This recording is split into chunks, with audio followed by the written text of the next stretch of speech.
Students, welcome English grammar channel. आज हम सीखेंगे पैसिव वॉइस में डबल ऑब्जेक्ट्स वाले वाक्य बनाना।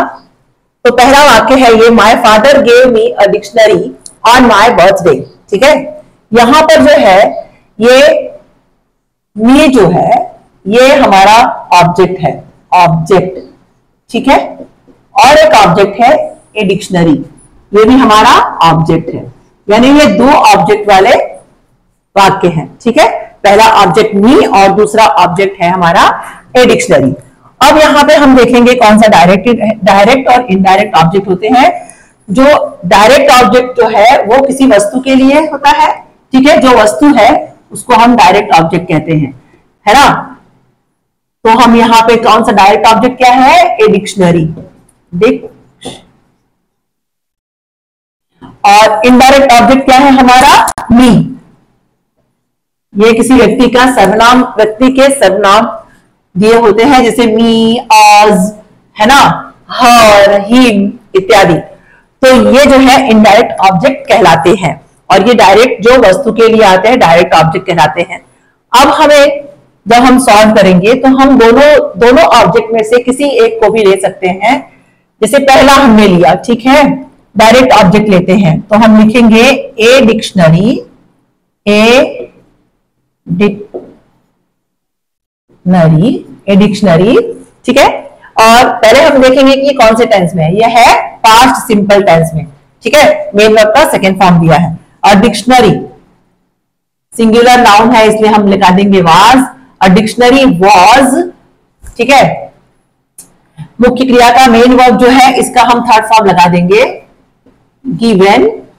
अब जो है ये जो ऑब्जेक्ट है, दूसरा ऑब्जेक्ट है ना, यहां पर हम लगा सकते हैं। ठीक है, किसके बाद, मेन वर्ब के बाद, गिवन मी। ठीक है, ऑन माय बर्थडे किसके द्वारा दिया गया, बाय माय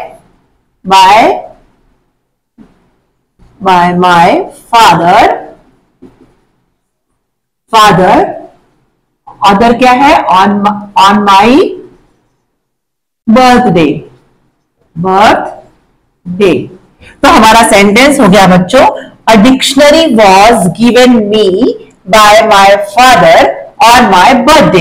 ये तो हमने जब डायरेक्ट ऑब्जेक्ट का प्रयोग पहले किया तब है। अब हम इनडायरेक्ट ऑब्जेक्ट का प्रयोग कैसे करते हैं वो भी हम बता देते हैं।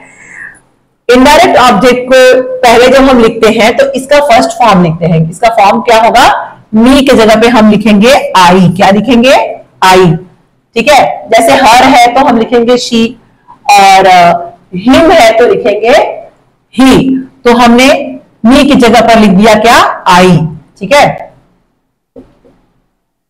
मी की जगह पे आई लिख दिया। उसके बाद से हम लिखेंगे हेल्पिंग वर्ब, पास्ट सिंपल का हेल्पिंग वर्ब आई के साथ में वाज। I was given. ठीक है, अब हम दूसरा ऑब्जेक्ट लगा देंगे, कौन सा, ए डिक्शनरी। ठीक है, दूसरा ऑब्जेक्ट लगा दिया, I was given a dictionary. ठीक है, बाय माय फादर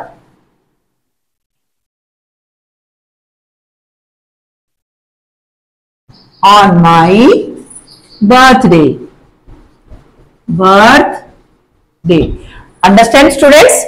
अच्छा, अब हम, ये हमारा सेंटेंस हो गया पैसिव में, I was given a dictionary by my father on my birthday. तो आपने पहले कौन सा ऑब्जेक्ट वाला वाक्य किया है, पहले हमने डायरेक्ट ऑब्जेक्ट को पहले रख करके वाक्य बनाया है, और दूसरे बार हमने इनडायरेक्ट ऑब्जेक्ट को का प्रयोग करके और हमने ये वाक्य बनाया है। तो दोनों तरह से आपने वाक्य देख लिया।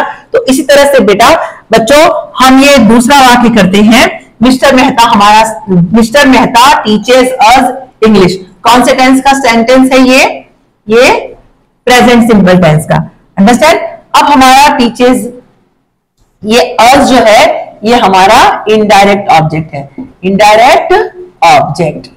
ओके, और ये इंग्लिश जो है ये डायरेक्ट ऑब्जेक्ट। कौन सा ऑब्जेक्ट हो गया बेटा, डायरेक्ट ऑब्जेक्ट। ओके, तो आप दोनों में से कोई भी, अगर मान लीजिए हम इनडायरेक्ट ऑब्जेक्ट लेकर के बनाते हैं, पहला जैसे कि हम डायरेक्ट ऑब्जेक्ट लेके बनाएंगे तो लिखेंगे इंग्लिश। दोनों ही वाक्य बना लेते हैं हम। इंग्लिश इज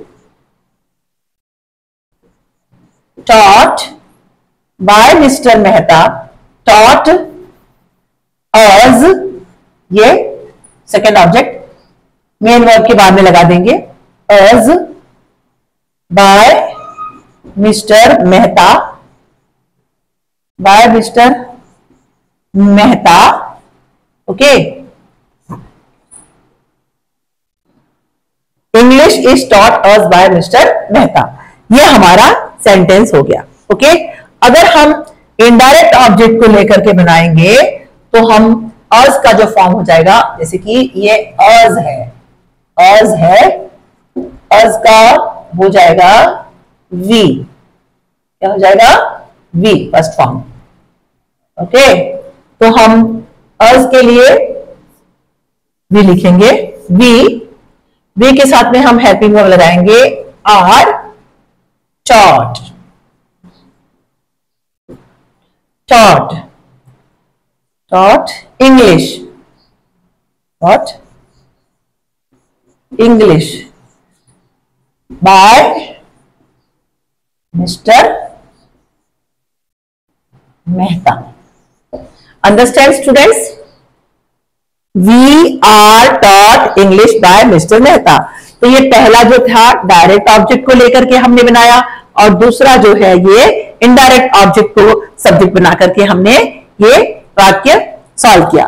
तो आशा है बच्चों आपको ये डबल ऑब्जेक्ट्स वाले वाक्य पैसिव वॉइस में किस तरह से बनाना है ये समझ में आ गया होगा। तो मिलते हैं अगले वीडियो में इंट्रोगेटिव सेंटेंसेस के साथ में। पैसिव वॉइस में इंट्रोगेटिव सेंटेंस हम कैसे करते हैं वो हम सीखेंगे।